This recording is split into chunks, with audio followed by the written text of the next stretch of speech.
All right, hey everybody. You should remember us by now, but just to reiterate, my name is Xavier Merced. I'm a fitness and wellness major, and I'm a senior, and I am TAing for PED319. And My name's Nick. I'm also TAing for 319, senior in fitness and wellness. Today we're going to do a little bit about functional training. all right, cool. So,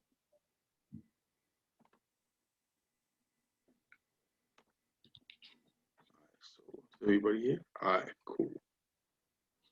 All right, everything's up now. All right, so just to get it started, chapter 12, functional training. So objectives and questions, these are just things that y'all should just keep in mind as we're going along through chapter 12. I'll just read it through for y'all. So what defines functional training and how does it differ from conventional training? What contributes to the production of strength and power and the challenges in strength, power testing and training? What are the concepts behind transferring strength gains and training real life performance? Then still other questions. What is a functional psychophysical training and steps to create psychophysical training and programs? What is the relationship between functional health and functional training? And what are the benefits and shortcomings of using virtual reality as a functional training mode? All right, so just overall, as we go through this, just try and keep these things in mind so that so you have a better understanding of the chapter. All right, so what is functional training? I'll define to you what functional training is first. So functional training is defined as bringing real life situational needs and constraints into the training environment. So basically what that's saying is functional training is tailoring your training method to help you with whatever activity or job occupation or sport that you're doing. So you're training specifically for that, and you're doing certain training methods to enhance your skills in your in whatever your activity is. Slide. So the definition and concepts of strength and power. So I'll read it to you and then I'll explain it. So strength is the maximum force and torque one can exert under specific task constraints, and muscle power is the rate in which strength and force is exerted, or force times velocity. So basically, strength when it talks about maximum force is how much you can lift or push overall. So it's not how long is. So for example, if we're going to bench, it would represent a 1 rep bench max. So you'd only do it once, and it would be how much you can lift one time. That would be measuring your strength in maximum force. And then when you're talking about muscle power, it's in the opposite effect. It's more of a how long can you sustain that amount of strength. So if you use the same example of benching, how much if my max is 270, how many times can I bench like 270, if that makes sense? That would define my muscle power. And then you have the subcategories of strength / power. So we're going to see another example. We're going to see an example of this on the next slide. So it's high speed strength, high load strength, reaction strength, explosive strength, and skill strength. So here are the strength qualities that we talked about. These are the 5 subcategories. Just to kind of run through it real quick. High speed strength is just how fast you can lift stuff, and high load is similar to what we talked about with strength, is from 1 to 8 repetitions and low reps, but like very high weight. Reaction strength is your ability to like reverse direction with whatever load that you're carrying. Explosive strength is the measure of the fastest rate of force tension development and time to reach a specific force level. So how fast can you get to a certain speed? So say if like you're running, like you're a sprinter, how fast can you get to like your full speed, something like that. Skill strength is just how strong you in the skills that you're doing. So for example, if I'm a package handler at like a UPS or Amazon, how efficient and skillful am I at lifting the boxes, where I'm not hurting myself and I can pick up like the heaviest boxes there or something like that. All right, training zone, similar to what we were just talking about. Specificity in strength and power. So I'm just gonna read to you first and explain this. Strength and power gains are made during training are mostly specific to the training mode and characteristics. So basically, what it's trying to tell you is that so similar to what we were talking about before in functional training, a lot of the things are tailored to be very specific to what I'm trying to do. So if we can go back to the example of the package handlers and boxes. So if I'm trying to enhance my skill at picking up boxes and trying to have proper technique in picking up the boxes, I'm not going to go and just do regular bicep curls as a training method to help me with that. I'm going to practice the range of motion possible of picking up boxes and lifting it, so that when I get back to my occupation, I'm able to perform the task a lot better and more efficiently and easier without as much strain, because I practiced the functional. I made it very specific. I tailored it very specific to what I'm trying to accomplish and the goals at hand.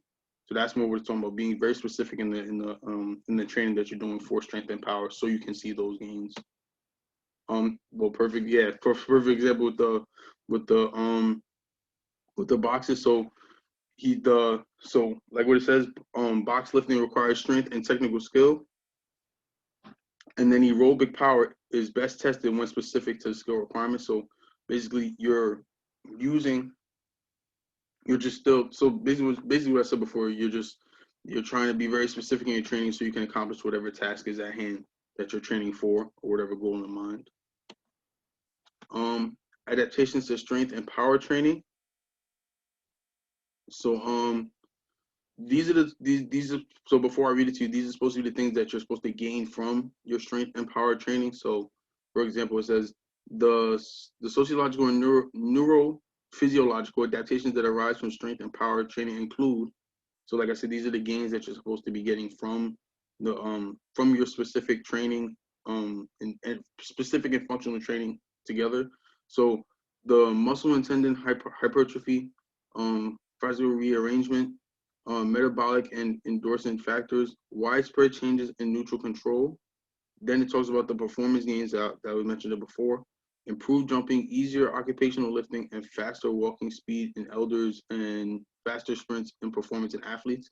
So like I said, it ranges to whatever goal you were trying to achieve in general, but these are the adaptations that you're supposed to be getting from your functional training, and the gains in like strength and power, or whatever you was trying to accomplish in general. So like everything else, there's issues in any type of theory and workout and what you're trying to do.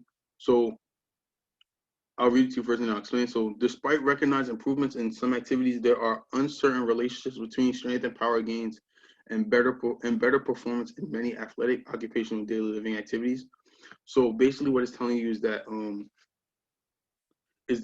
the issue is, even though I'm specifically tailoring my workout to this, the problem is it really making me better at whatever I was trying to do? And we're gonna see like examples right after this. But like, was my training really? Sometimes the training doesn't always seem effective once you get back to your workplace or sports environment. It didn't feel like you didn't really improve or gain any real skill from your functional training to make you better. So right here, so functional training concepts, like I said, the concepts, some like I said, some may not always translate over, and I think that's what it says. So each push and pull strength tests are designed to be specific for their respective activities, but do they really help measure performance ability? So we could just walk through each of them. So for example, for the football lineman, you could tell he's practicing on his explosive strength, because if he's a lineman, he's used to getting down in like a 3-point stance and being able to explode off the line. So he's obviously working on that. But the issue is that really is him only working on that explosiveness really making him a better football player or lineman in general? So that's what we're saying. Those functional trainings don't always translate overall to whatever he was trying to accomplish. Same thing for the firefighter, is him practicing with the dummy body going to help him in the real life situation of a fire and having to drag somebody out. And the same thing with the police officer in that sense. All right. Transfer training gains to the playing field. So I'm gonna read it to you first and explain it. Real life actions in sport and non-sport activity depend on cognitive factors like rapid decision making, overcoming time constraints, and uncertainty motor actions. So basically what it's saying is that not only functional training is going to help you get to where not only functional training is going to help you get to um the goals that you have in mind. So like we was talking about before, to help solve the issue that most people have with functional training, you have to you have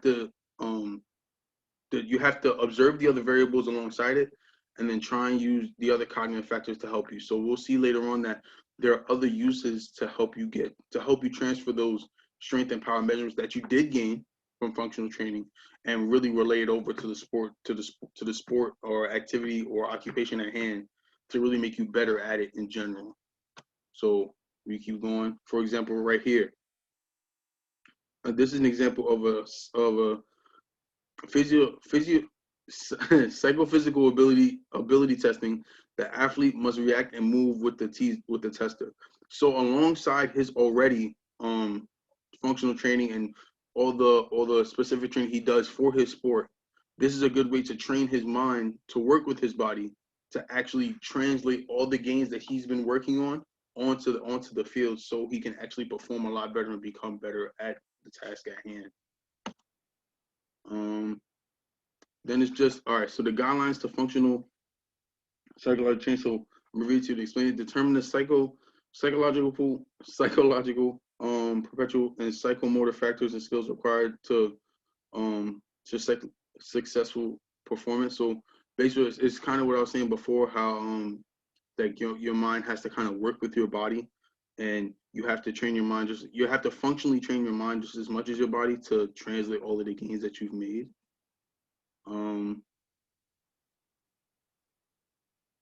Awful drama. Guidelines to functional training. So basically, what I was saying before, I guess that's create a training situation addressing strength and power, psychomotor, and mental factors necessary for performance. So just overall, you have to combine everything together to try and translate all the gains that you've been working on and making. But I'm going to turn it over to Nick. I'm gonna exit my full screen. All right, there you go, Nick. I think you gotta enable it or something. Yep, I think I did. There we go. We're good. All right, cool. I'm gonna mute myself.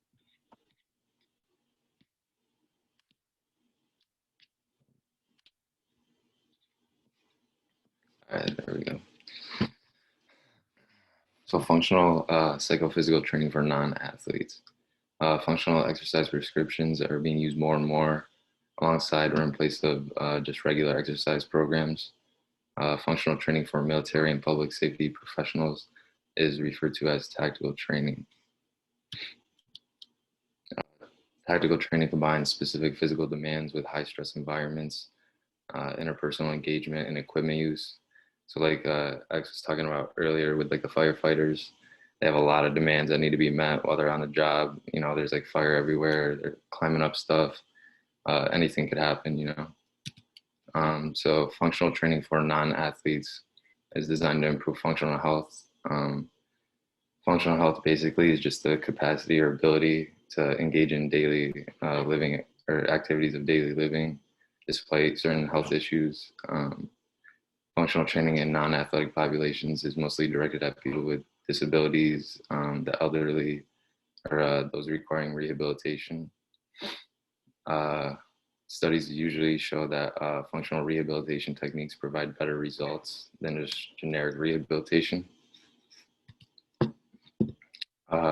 Functional rehabilitation techniques such as added purpose training and task-oriented training are intended to provide purpose and meaning.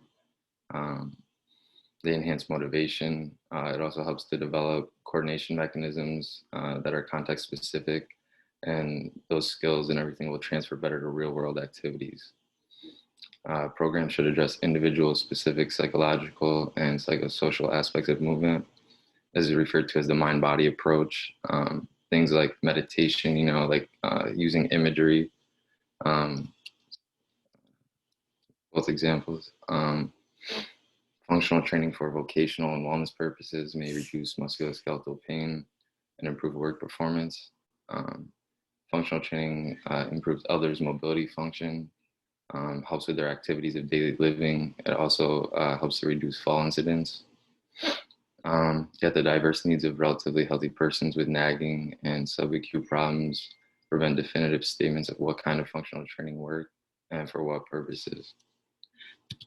Um, Multimodal functional interventions that include a cognitive component, so like mental, appear to be more effective than those without. They provide adherence benefits. An example, like for elders, it should include dual task challenges, things like they do every day, functional training and functional health. The benefit of functional training for non-athlete populations is illustrated in the model of disablement. This basically shows things from pathology to disability. Functional training is designed to maintain capabilities despite pathologies and impairments. It stops impairments from becoming limitations, and it stops limitations from becoming disabilities. Here's a better look at the model of disablement. Pathologies contribute both to physiological and psychological impairments. Examples of impairments like pain, weakness, ADD. Functional limitations can include slow walking speed, the inability to sit for a long period of time, or concentration. Individuals often create strategies to deal with these limitations, such as driving instead of like walking, or adaptive postures.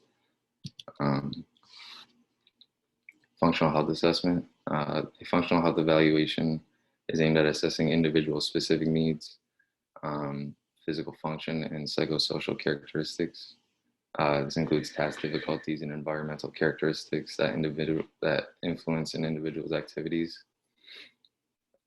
Functional psychophysical training for non-athletes may look different than for athletes.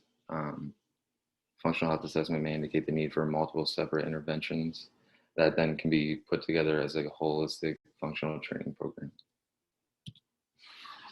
VR, virtual reality or virtual environments, they may help to provide functional training. Virtual environments range from computer video games to full surround video immersive rooms, things kind of like the Wii. Virtual environments are used in training motor skills and tactics in sports and occupations, such as surgery. There's like surgeon things that allow them to go in and actually like practice doing a surgery so they're not like nervous before the actual one. That's pretty cool. The military uses computer simulators to train pilots, train teams of soldiers in combat missions, and provide military stress inoculation. So basically just putting them in those environments, trying to get them ready so they know what to do. VR and motor rehabilitation is used for brain injuries, orthopedic rehabilitation, and training for activities of daily living. You can see in the picture on the right, she's being balance tested while in the VR. Helps kind of like create a challenging environment. She doesn't know what's going on.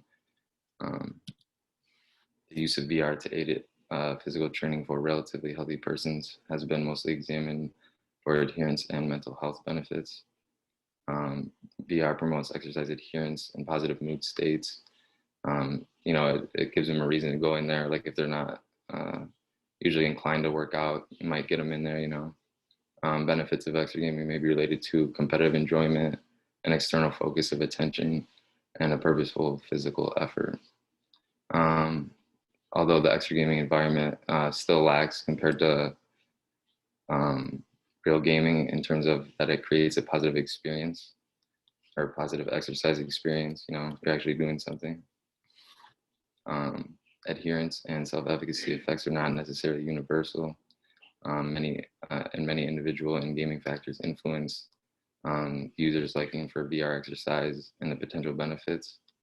Though the informed use of VR can be good to advance fitness and motor skills, it hasn't really been proven if it's good for functional training. It remains to be seen if true functional training benefits are possible. So, functional training, the purpose is to make training gains more applicable to real work tasks, but there's a lack of functional training methods. So functional psychophysical training presents a framework to maximize transfer of abilities from the weight room by bringing in perceptual aspects of the task and environment into the program, incorporating physiological and psychological approaches, simultaneously improves outcomes in rehabilitation, workplace settings, helping the elderly with slip and fall prevention, quality of life, and even sport performance. Little summary, just using VR and other computerized training technologies holds promise in functional training. VR technologies may enhance adherence and enjoyment to exercise.